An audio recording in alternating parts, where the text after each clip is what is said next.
weak, but thou art strong.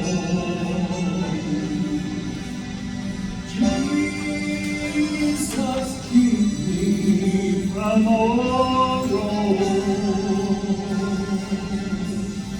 I'll be satisfied as long as I walk.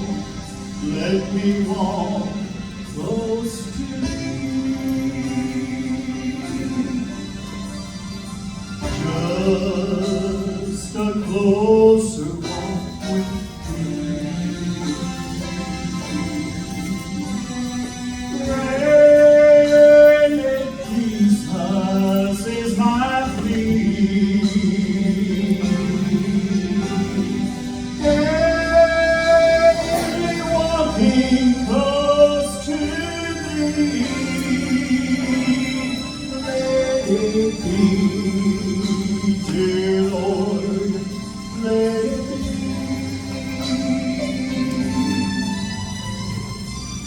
Through this world of toil and snares, if I falter, Lord, who cares? Bear with me, my burden shares, none but thee, dear Lord, none but thee.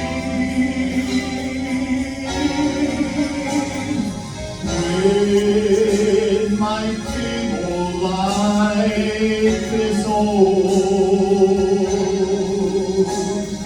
time for me will be no more.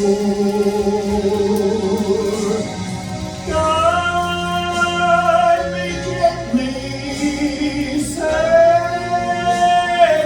o'er to thy kingdom shore, to thy shore.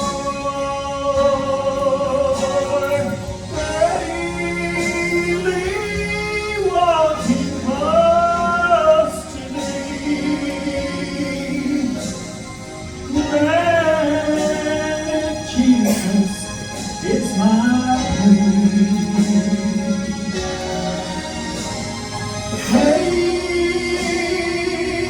Daily walking close to thee. Let it be, dear Lord, oh let it be. Just a closer walk with thee. Let it be, dear Lord, let it be. Oh, let it be, dear Lord, let it be.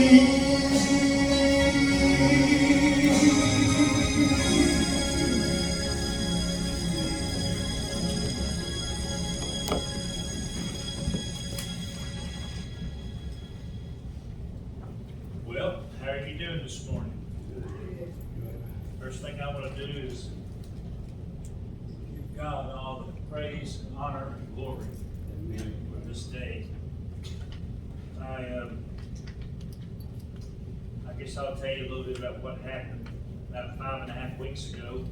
It was sometime between 3 o'clock and 3:30. I don't know if I was standing in the bedroom, laying down on the bed, or sitting on the bed, but something happened. Something went off in my head, like a pop in my head and neck and shoulder, and I knew something wasn't right. And I was starting to get real dizzy and felt like I was going to black out. Things were kind of turning that way, so I said, well, I better said to myself, I better get in the living room. There'd be more room to drag me out of the living room than the bedroom. So I went in there and sat down in my chair and called Gina, and luckily the phones were working and everything just right, and she answered her. I said, Gina, I think something's going on, and I think I'm having a stroke. She said, I'm on my way. I don't know how she did it. The traffic at 3 o'clock, Route 15 is just horrible up there, but she was home in chair and called the ambulance. And, the time they got there, I couldn't talk very well, and I'm paralyzed on my right side, and so, anyway, they took me on to the hospital and right to the CAT scan, and probably 3 minutes that I was talking to the doctor, he said, "You had a stroke." It's called a hemorrhagic stroke. It's like an aneurysm, a bleed in your brain. And luckily, it's not. This one wasn't fatal, and there's not really anything we can do with this way. And you can't see a whole lot with the blood in the brain. So anyway, as it clears up, we'll be able to tell more about it. So I went to ICU for 2 or 3 days, and then to the room for 2 or 3 days, and then over to Walmart for the rehab center for 10 days. And to get out of Walmart, I had to stand up for at least 6 minutes. So you may get a 6-minute sermon today. So you'll appreciate that. But a lot of things happen. You think about a lot of things. I know a lot of preachers have had things happen to them, and when they come back, they have a humdinger of a sermon. But I don't have that today. It's been kind of hard to get my thoughts together and everything. But I do want to thank the Lord for watching over me. There was a lot of questions when it happened. When I was laying in the hospital, was God trying to tell me something? Obviously He was. Every sin I've ever committed, I confessed again, and a lot of fear, and still today, you just don't know when it's going to happen again, how bad it's going to be, and if it's even going to happen again. So, doctors have told me, people have told me, you just can't think about that, can't worry about it. And I have issues with my blood pressure. One Sunday it's 80 over 40, and the next Sunday it's 160 over 80. So it's crazy what things happen. But I still want to give God the honor and glory and just praise Him today. And thank you for being so supportive of me during this time. It was a rough time, and I'm getting better. I'm walking better. I can pretty much walk without that thing, but if I stumble or if I kind of lean over to the side, in fact, I got up this morning and walked across the floor without that, even thinking about it. And so Gina went and grabbed the car keys and hid it, but she was sure I was going to drive the church. But I'll get there. I think I'll get there pretty soon. But so thank you for your prayers. Thank you for your support. Thank you, Stanley, for all that he did filling in. He really did a good job, and I understand from your work he did a good job. Thank Brother James. Brother James had dealt with the loss of his mother during this time, and a lot of things happened with him. But both of these guys have stepped up and took over a lot of things, and I appreciate them so much for that. Stanley's ready to preach this morning. In fact, I don't finish, but Stanley, I would let you have my notes, but there's no way you can read. I can't read. One of the things I lost is my ability to ride. So it's my granddaughter here, Dana. She and I ride about alike today. She's a little over a year, so we're both learning to walk and learning to ride. And my speaking's not 100%, but it's close. So I'm getting better. So I just want to thank you once again for your prayers and support, and keep on praying for me. I appreciate the church and the way it stands by me, and it stands by each other, and it's good during a time like this. So thank you once again. All right, you have your Bibles, Romans chapter 15. One thing I did during this time was to get some glasses, which I needed them anyway, but I don't want the stroke to affect how I see. So I got some new glasses. You know what? They're not worth the foot. I can't even see anything. So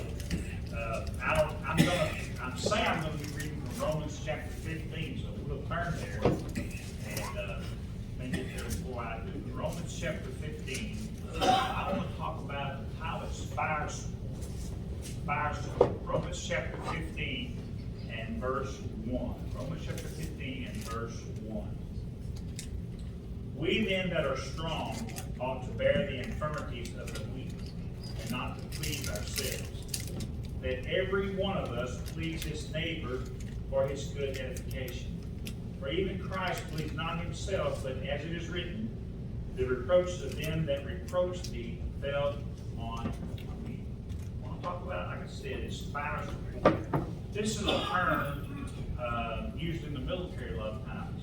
And it means to protect or to cover or to provide a way of escape for those who are in the battle or on a mission. And this is used in naval battles, air battles, land battles. So I want to talk about the subject today, fire support, as it concerns us as a church and as Christians. You know, as Christians, we talk about hard times or trials as going through the fire. Going through the fire. And perhaps all of you at some point in your life have felt like you have been going through the fire. Tragedy, difficulty, trials, whatever they may be. And so I want to talk about the support that we can give each other. The support that we can give, or the support that we can get from each other as a Christian and as a church. Because we are all, from time to time, we are in the fire. And so as we look at the topic of fire support and the topic of support when we're in a trial or trouble, I would first of all tell you we need to understand that we all have a need for the support. Now, I know a lot of people are born, they have a roof over their head, they're clean to eat, have clothes, and the worst problem they ever get is a hangman. But I don't think most lives are lived that way. I think most of us in our life, from time to time, need the support of friends, of family, and sometimes even of strangers. When you talk about support in construction, support in our clothes, support on the battlefield, support, almost every area of life, we need support. When you build a building, you have to build it with some type of support, whether it's a wall or a post or whatever, so that it can stand up and withstand the problems of life. And when Jesus went to the garden to pray, you remember, and it was the time right before his crucifixion, and his heart was so heavy, and he was facing so many terrible things that were about to happen to him, not just physical, but emotional and even spiritual. You remember he asked his friends, Peter, James, and John, to come away and pray, spend time watching and praying. That support that even our Lord needed. We all need that kind of support in our life. And it may be in a financial area, it may be in a physical area, a mental or emotional area, a spiritual area. We were talking about, when Stuart and I were sharing a while ago, about when your wife's expecting, you get all this advice and all this support, about what you did or how it's to be done. And those ideas change every week, it seems like. But we know that support that we need, and all of us need that. Now, some of us may appear to be brave, and may appear like we can do it ourselves, and we don't need any help. But deep down, you know that you need help, you need support. All of us do. And sometimes it's a different level, sometimes it's on for a different duration. And so we talk about not only the need, and we all need it, but the way that we support each other. Sometimes people need support for a long time. Sometimes it may be a lifetime support, and we find that in a spouse, in our family. But sometimes it's for a short time, or maybe an extended time. Our government system is designed welfare to support people and help people, but it's for a limited time until they get on their feet or get through a crisis. And so we have support that's like that. And that's the way our support is, and that's the way we need support, and that's the way that we need to give support. And I'll tell you something about a church, too. A church, one of the best ministries that it can have is to support each other. And now some of you don't need it, don't think you need it, and you've never had a problem in your life. You've never had to call on friends from your church or whatever, but some of you have, and you know what that's like. And so I think as a church, we need to be a supporting church, supporting of the members. We learned this a long time ago from different organizations like AA. They talk about the support that people get who struggle with alcohol addiction, and drug addiction, and other addictions there are. And how to just having a group of people, but not only a group of people, but having an accountability partner, someone you can call or someone you can talk to support you and get you through a tough time. And so we need that support, and we support it in different ways, and different people need different kinds of support, and different people have different gifts or different ministries of support. And so we need to use those gifts and use those gifts in the church. But you can't support the church if you're not here. And I'm not talking about just financial or just attendance or just, showing up when there's a problem. You need to support it all the time and be a part of that support. And so, we need it, and we need to be offered and offer that kind of support in our life. Then the last thing I want to talk about is really the cost of support. And maybe this is where we have a difficult time. The cost of support. Gina was sharing a story about her father years ago. I guess after they'd been in Costa Rica 5 years, they came to the States, but they drove, and that takes about 9 or 10 hours if you just drive in the daytime, or 9 or 10 days. And so they drove to the States and visited whatever they needed to do, and they started back. Well, you have to have papers that you cross the border and things like that. Well, all of his papers were in order. And so he got to the Guatemalan border, and there was another missionary family, an older gentleman and his wife, were crossing at the same time. And their papers were not in order. And if you don't have papers, they'll charge you a certain amount of money. You pay it and you cross on through the country. Well, this missionary, he was just going to do that. His papers were in order, so he was just going to pay, I guess, the guards and people at the border. And, which that cost 10 American dollars to do that. And so he gave the man, if you will, a $20 bill. And he didn't give him any change.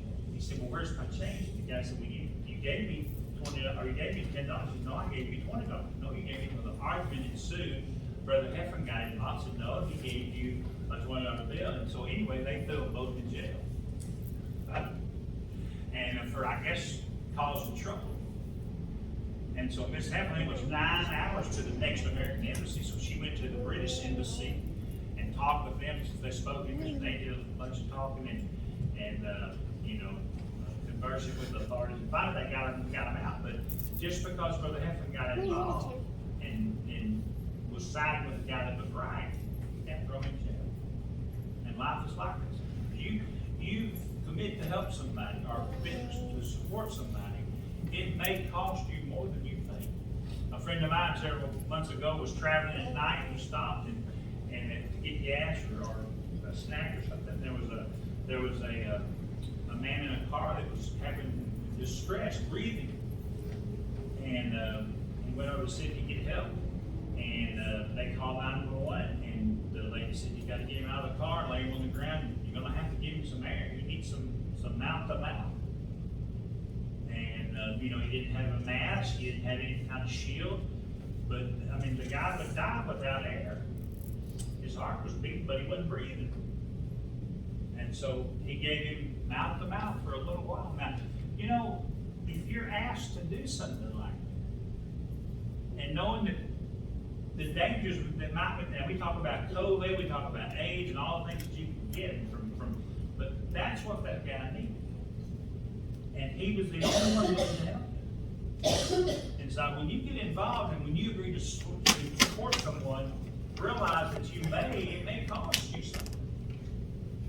And it's like almost in every situation, someone needs some help and so we're going to help them, but we're going to give them $5 and send them on their way. Well, sometimes problems are not solved with $5 and send you on your way. And so we have to understand it takes some effort, it takes some sacrifice. In 1967, 2 F-4 Phantom jets left Thailand, headed for North Vietnam. They got above Hanoi and dropped their payload. These were U.S. Air Force jets. They were headed back, and they were both hit by enemy anti-aircraft fire. Both were hitting the fuel tank, and they were losing fuel. That one particular plane lost all its fuel and ran out of gas with every 1,000 feet they fly. So he was going to go down in Vietnam, North Vietnam, enemy territory. Of course, you know what would happen. Be taken prisoner and be a prisoner for however long.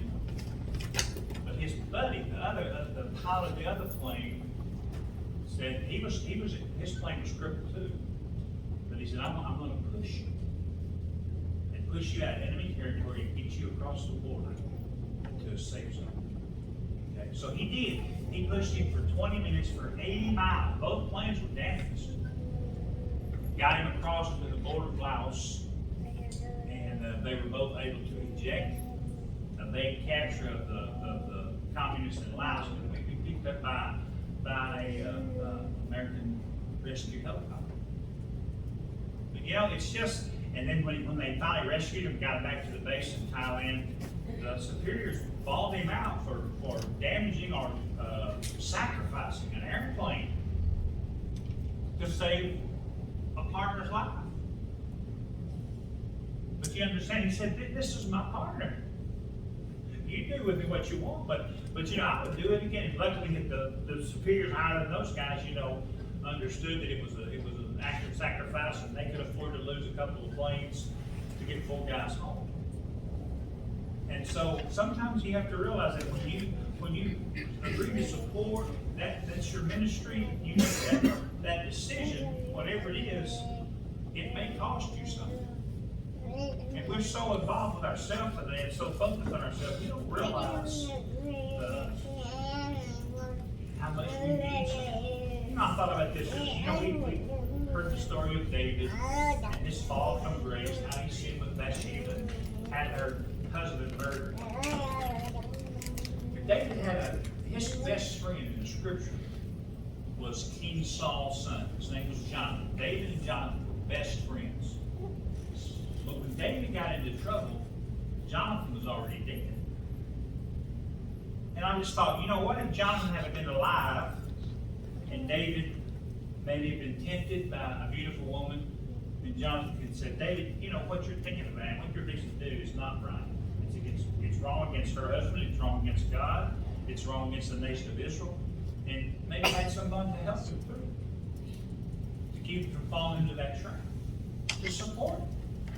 You see, but you know, I guess David had some friends, but you know, all the problems that he had after that happened, after, you know, one son murdered another son raped his sister, the problems, he was on the run from another son that was trying to kill him, you know. I don't find anyone coming to David and just supporting him during that tough time. And see, here's another thing. Someone makes a mistake or someone gets in trouble, and even if God is punishing you, you know, we stand back, hands off, because of the fallout, the collateral damage. When God strikes someone or punishes someone, you know, we don't want it to affect us. But you know, people need support during that time too. And David had repented and he was forgiven, but there's still consequences. And I don't hear about a lot of people who came to support David during the consequences of his sin, the problems that God sent his way because of his sin. So what I'm going to tell you, sometimes we stand back and we say, you know, we're going to judge somebody because God did this to them for a reason. Maybe it's punishment, you know, maybe they deserve it. And so, you know, they don't need our help. That's not true. Whether you make a mistake or whether you're perfect, when you have a problem, you need help. And we should support. And that's what I want you to understand. We look at the world and people in the world and we say, well, they deserve that. If you live like that, that's going to happen to you. You know? And so don't come calling to me for help because you brought this on yourself. But you see, that's the time I think God tells the church and tells his people, you need to support people like that because they made a mistake. They're trying to get back. You know? Be a Christian and show Christian love and love that person. Help them get back. Paul talks about this, and I'm not sure the theology of it. It's something where he talks about praying for the sick, you know, calling for the elders to pray. You look at all those things, forgiving sins, confessing sins, all that's incorporated together. So I think because even when people make a mistake and they suffer the consequences, they're going to need support. You know, they're going to need support. And we need to be a church and we need to be a people that are willing to support. You may have never made a mistake in your life. You may be perfect and you may feel like that, you know, that's not for you. But I can't imagine anyone here not needing support. And especially when you get in trouble, especially when you make a mistake or have a failure or have a problem, and people are willing to help and people are willing to support, it means a lot. So don't ever be afraid to help someone. And don't ever be afraid to seek help from the Lord, from His people, and from His church. And you know, one of the greatest things about the Scriptures is that God, you know, I read the Old Testament, and it's not really this way. The God of the Old Testament is the God of the New Testament. It's one and the same. He's the same. And He doesn't ever change. But you read a lot of the Old Testament, and you see God's wrath, lightning strikes, and earthquakes, and famines, you know, and overrun by enemy. And, you know, most of the time God's punishing His own people.